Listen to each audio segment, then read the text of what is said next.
mais effectivement tu payes l'assurance voilà buñ la boo fayul yow da nga ci am responsabilité man jàpp naa ne daal ñi jiite woon agence yi ak direction yi nga xamante ni ñoo doon jël xaalis yi di ko leble ñooñu nañ war a njëkk engagé seen responsabilité balaa ñuy lijjanti ñi parce que ñi boo leen dégloo sax xam naa bu ñu demee tribunal daañu ni bañ leen di jox xaalis yi waxuñu leen woon dañ leen ko lebal parce que bëri na si ñoo xamante dañuy naan dañ leen di jox ay financement pour wàllum politique alors que financement wàllum politique yooyu li ñuy bind ñoom duñ ko gis li ñuy bind di leen ko signéloo ay wàllum prêt la yoo xamante dañ ko war di rembourser. merci Pape un mot di ko dafa am rek ñëw nii Moustapha non dafa am loo xam ne il faut que ñu préciser ko xam nga Ablaye Mbow buy wax naan député bi du wala kaana c'est pas en terme de wala kaana député ñëpp xam nañu rôle am. oui am na solo ci askan am na solo ci. mais dama ne gis nga dañoo toll ci benn situation buñ nañu. réew mi amul xaalis. ñi ngeen xaw ma ñaata sous-sol. du loolu la ñu wax. premier ministre wax na ko 5e sous-sol ñëpp wax nañ ko et puis même bu ñu ko waxul nous le vivons tous les jours. ci bedd bi dans notre chair. Cheikh Hamidou Kane. bindkat. borom l'aventure ambiguë. dafa wax mu ne. le développement d'un pays ne se mesure pas en fonction de la masse des richesses mais en fonction de leur répartition. oui agama cee d'accord gis nga. na séddoo bi tolloo. waaw Karim Wade. na mu yore woon jet privé ñu naan c'est un luxe. contexte bi ñu toll un régime qui donne à un député une voiture de 50 millions tu fais dans le luxe et loolu on le retient. d'accord alors Pape sur les contrats véhicule bi est-ce que dañu annoncé fenn voilà est-ce que dañu annoncé fenn que ni 50 millions lay jox attention 58 la wax sax nag nit ñi ñooy dafay spéculation parce que dañuy ba léegi comptabiliser 900 000 yi voilà ba léegi l'assemblée waxul ñaata lay jëndee oto waaw waxagul nit ñi ñooy dafay spéculation lan mooy marque oto yi ak kan moo leen ko jaay effectivement léegi à l'état actuel lan nañ doon def est-ce que dañu doon continuer di leen jox 900 000 francs ñu ngi ko doon jot ba léegi non dañ leen ko arrêté non ce que depuis janvier jox non ce que le président de l'Assemblée a fait El Malick très clair bi ñu décidé jënd oto dafa woo député yi ne leen bu fekkee da ngeen a bëgg ñu jënd oto dañuy arrêter indemnité yi tout de suite les députés ont dit d'accord am na député sax ils disaient que non ñoom indemnité moo leen gënal mais ils ont été d'accord arrêté nañ ko joxeetuñ ko depuis janvier voilà depuis janvier député yi jotuñu 900 000 francs jotuñ ko loolu yaakaar naa boo fekkee na réew ci sous-sol 900 000 yi nga xamante ne da nga ko doon jël di ko jox député nga yaxanal ko jënd leen ko oto yaakaar naa moo gën a rentable fukki yoon que nga leen di continuer di jox 900 000 francs par mois. alors suñu débat du woon député ak ñoom Fouta Tampi affaire contrat yi la woon Pape un mot sur les contrats ma ñëwaat ci Samba Tall Moussa man xam nga contrat yi renégocier ko yaakaar naa c'est plus qu'une demande waaw c'est une nécessité pourquoi man dama temps wu Franck Timis bi mu amee fii coow li dama toog ak l'ancien président gambien Yaya Jammeh mu ne ma comme saboteur la mu ne ma kon kuti bi ci yéen la mujjee ñëw nax leen parce que moom ci moom la dooree nee na moom mooy expliquer mu ne ma dafa ñëw quand on lui a amené Franck Timis présenté ko comme un investisseur nangam sangam nee na ñu toog waxtaan ba mu ko jox ci biir waxtaan bi mu nangu ko concéder 2 blocs alors li tax mu def ko nag mooy dafa mel ni tey jii maa ngi Moustapha Diop ñu ànd kër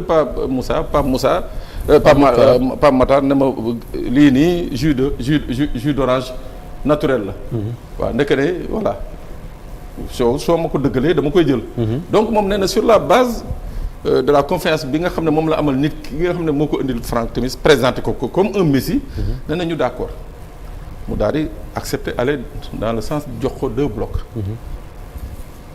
mu ne mais yàlla jàppale ko comme li monsieur Tall wax am ay Gambiens yu nekk à l'étranger di yëngu ci wàllu pétrole liggéey ci major yi bi ñu yëgee affaire bi woo ko ne ko waa ji amul ñaari fifsin yu mot compte bancaire am c'est-à-dire que waa ji courtier la dealer la day ñëw jël ko le courtier am na ba léegi nag Pape nag bu ñu ko fàtte ba léegi courtier am na waaw mu ne ko non le temps ngay kii dana jël pétrole Gambie jaay ko da ngay yow Gambie doo gis dara tey boo demee Gambie actuellement le débat actuel nii mooy que les députés ont mis sur la table la renégociation des contrats en Gambie. D'accord. Donc xam nga pourquoi renégociation yi am solo. kon du ñun rek.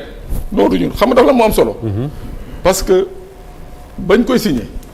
dafa am ay parties yu bëri yi nga xam ne. oui. ñaar yi surtout yu si ëpp solo. mooy yi nga xam ne Sénégal daf ci perte yu bëri. très bien benn bi mooy sur les redevances douanières dañuy indi matériel ne la dañu war a indi tel matériel pour explorer telle zone.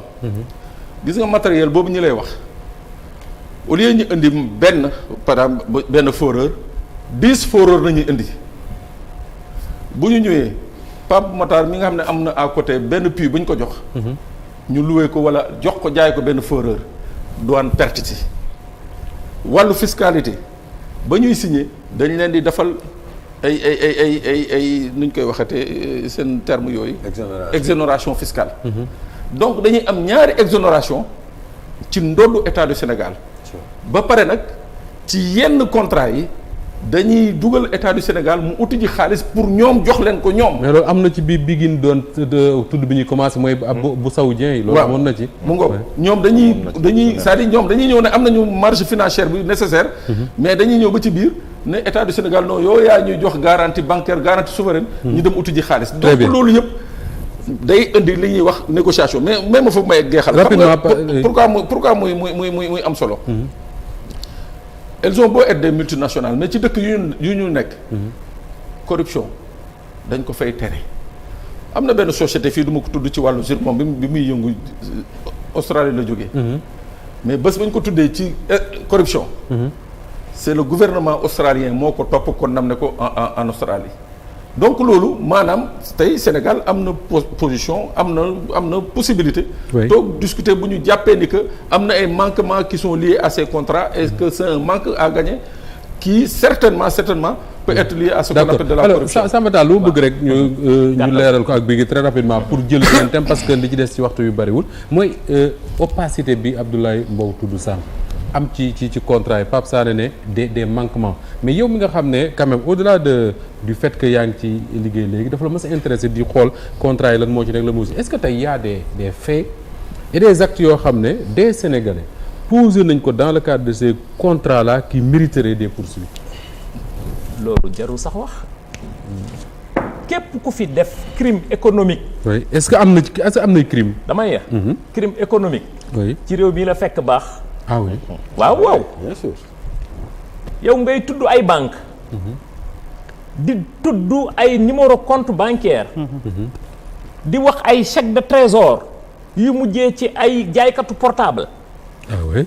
waaw à ce point ay volu trésor nga koy dégg yooyu yëpp am ci réew mi loolu du ay crime économique c'est des crimes économiques nañu jàpp ni lépp luy crime économique lépp luy crime de sang dinañ ko leeral ci réew mi ñu tudd Sénégal loolu benn la ci ñaar wax naa ko sànq ni la ñi fi nekk ñëpp di exploiter en offshore comme en onshore maanaam ci géej gi comme ci jéeri ji la plupart ñoom ñëpp ay contrat de concession la ñoom kon contrat de concession boo gis am na ay clause de révision à part concession yi nga xamante ni moom la ñu signé ak Sénégal nañu jàpp ni dafa am production kon buñ douane muy impôt di ñeneen ak ñeneen buñ demee ba redresser la c'est du factuel jóguñu noonu rek dans le néant noonu rek. jóg rek ni non dañ koy redresser loo xam ne amul benn dalilu amul benn fondement boo xam ne da nga koo teg kooku laa doon leeral muy ñaar. d'accord. beneen bi wax nañ ko l'article 25 alinéa 1 de la constitution du Sénégal moo ni les ressources naturelles appartiennent au peuple. du ñu toog ñaari conseil des ministres te le président de la République waxul ni. nañu veiller sur les industries extractives par rapport à la population. ñu ngi ci kenn waxul ni dëkk bi kenn du ko liggéey kii kat fenn fattul kenn. D'ailleurs c'est pas de la publicité mais dañ def journée porte ouverte sur le secteur minier ñu wax sénégalais yi fan la ñu jëlee secteur bi fan lañ ci toll ak fan lañ ko bëgg a yóbbu. important. Moustapha. dañu ni bépp société bu ñëw fii ci réewu Sénégal bëgg a liggéey ci sunu suuf ñun ñu jox la permis de recherche da nga war a fay 2,5 millions comme droit fixe bu fekkee da ngay exploiter da ngay fay 10 millions. su fekkee autorisation carrière temporaire la dafa am looy fay permanente dafa am looy fay bépp société boo xamante ne tey signé woo contrat de partage de production chaque trimestre da nga am redevance boo xam ne da nga ko war a fay le secteur minier da nga war a fay 20% de fonds de péréquation et d'appui da nga war a fay 0,5% chiffre d'affaires annuel hors taxe des entreprises qui exploitent sur le fonds d'appui au développement local. ñu ne képp ku investir ci réew mi nangu nañ nga gis ci sa bopp waaye fayal la nga war a fay par rapport au code minier état day respecter lii par force. kon képp ku bëgg a jël tamit les ressources naturelles yi nga xam ni askan wi ñoo ko moom da nga war a respecter lii. loolu bu amee yow nga gis sa bopp état gis ci boppam société yi nga xam ne ñoom ñoo nekk Kédougou wala Banda Fassi wala Saint-Louis wala Casamance wala feneen ñoom it ñu gis ci seen bopp. loolu moom mooy la réalité des chiffres moo tax mon frère su ma ko déggee léegi muy expliquer dafa am lii nii. C'est un arrêté interministériel qui a été signé le 18 juin 2014. C'est le décret 09931 moom moo fixé les modalités d'ouverture de fonctionnement de métaux précieux et de pierres précieuses mooy comptoir or du dëgg barki démb 2014 laa la wax de 18 juin 2014 yéen ñii ñëpp ak sénégalais yi ñuy seetaan amul kenn ku fi mës a gis comptoir or ci biir réewu Sénégal. barki démb lañ ko matérialiser à travers FONGIP ak Ngagne Demba Touré bi jiite SOMISEN muy benn. sur la base de ça ñu ne dañuy weesu loolu nous allons ouvrir une raffinerie loolu ba tey à travers FONSIS moo tax su ma déggee ñuy wax naan y a un bilan certes oui y a un bilan du ma bëgg sax di wax ci Macky Sall lu bailleur. xam nga lu tax du ma ci wax. du ma ci attardé wu parce que ñoom ñii ñëpp ils font partie de ce consortium d'intérêt ils font partie du passé foofu lañ jógee ñoom ñii ñëpp ñaar rek moo fi nekk. yow foo jógee. ñaar rek ñoom ñoo fi nekk ñi fi nekk mooy ñi nga xam ne dañoo gëm seen bopp bokk ci cette génération de rupture nit boo ñu la weesoo jamono weesu da ngay nangu ni jamono daf laa weesu kooku mooy ñaar ñett wax na léegi ci bilan matériel. man dinaa jël man tout ce qui conçoit une route professeur. tout ce qui conçoit une route au Sénégal mu ngi ci suuf solu Sénégal. li ñu war a defaree tali am nañ ko fii. am na ci suufu Sénégal. tàmbalee ci couche de base couche de fondation sous-couche revêtement l'emprise l'assiette la plateforme et la forme d'une route lépp mu ngi ci Sénégal lenn rek ngay jëlee à l'export muy le lien hydraulique le lien hydrocarbure muy goudron te tàmbali lañ koo am di ko raffiner au niveau de la SAR de passage maa ngi nuyu le directeur général de la SAR. kon tey yow nan nga. Samba Diallo goudron mën nañ ko commencer defar ci réew mi. bien sûr bu ñuy industrialiser c'est du brut. D'accord. Il y a des gens qui disaient que ni mënuñoo ni ñu koy waxee mënuñoo raffiner sunu brut. nous avons l'un des meilleurs bruts du Sénégal du monde je dirais mu ngi nii 32 API vous pouvez regarder. Non, mais 32 le problème moi je regarde ça j'y comprends rien. Non c'est pour vous expliquer c'est pour vous expliquer nous sommes entre une fourchette nous sommes à la fourchette de 32 degrés API. ok tey jii c'est l'un des meilleurs pétroles du monde tey jii jàpp nañu ne ñun dañu ne mu tuuti mu bari li ñu am suñu pétrole dañ koy industrialiser. kooku mooy ñaar. beneen bi ci des il a parlé de bilan matériel. autopont lay wax de sëñ Moustapha. oui ak terre. autopont yi kan lañ ko jox. autopont yi kan lañ ko jox. une société française bu tudd Matière. moom lañ ko jox mu jël ko sous-traité ko. benn autopont bu nekk 13 à 14 milliards la. bor la dañ koy fay. man j'en ai pas besoin de cette expérience et j'en ai pas besoin. de ce bilan matériel. kooku mooy ñaar. pour continuer la loi ñu créer Matière Sénégal. ay caaxaan ak tappale kase. man xam naa li may wax. autopont yi yëpp laa wax nii dañ koy fay 13 14 milliards par autopont. ñu jël ko jox ko une société française. c'est dur. kooku mooy ñaar. beneen bi ci des. il a parlé de terre. de BRT gis nga moment bi ñuy waxu terre fii. Maroc nga def benchmarking bi. Maroc sur 1500 milliards. un tronçon de 350 kilomètres TGV. 350 kilomètres à 1500 milliards TGV. yow 36 kilomètres. tu nous parles même bu dee 800 milliards sax gàcce la. kooku mooy ñaar beneen bi ci des. tu me parles d'économie nga ni il a beaucoup fait. en 12 ans je vous défie ici en 12 ans qu'est-ce qu'ils ont industrialisé dans ce pays Qu'est-ce que vous avez industrialisé dans ce pays pendant 12 ans? Non, moom il n'est pas responsable. Non, il n'est pas comptable du bilan. xam nga lu tax. Parce que fa mu bokk moom il était premier ministre. dama ni la en 12 ans de gestion Macky Sall a fait 0 industrialisation dans ce pays te jox nañ ko un budget cumulé de 51 000 milliards de nos francs CFA. Ça c'est la réalité. Nous sommes l'un des pays les plus endettés, les plus corrompus. Suñu indice de la corruption Macky Sall bii moo ko yóbbu 118 milliards de nos francs CFA. Vous dites que ni tey jii kii il a fait un bilan. Beneen bi ci des tey li nga xamante ne da nga ko wax ñu kii foofu bàyyi ko mu tontu. voilà beneen bi nga xam ne da ko wax di bilan matériel. tey Sénégal ni mu nërmee la ñëpp gis nañ ko. le dernier rapport de la bu Banque mondiale.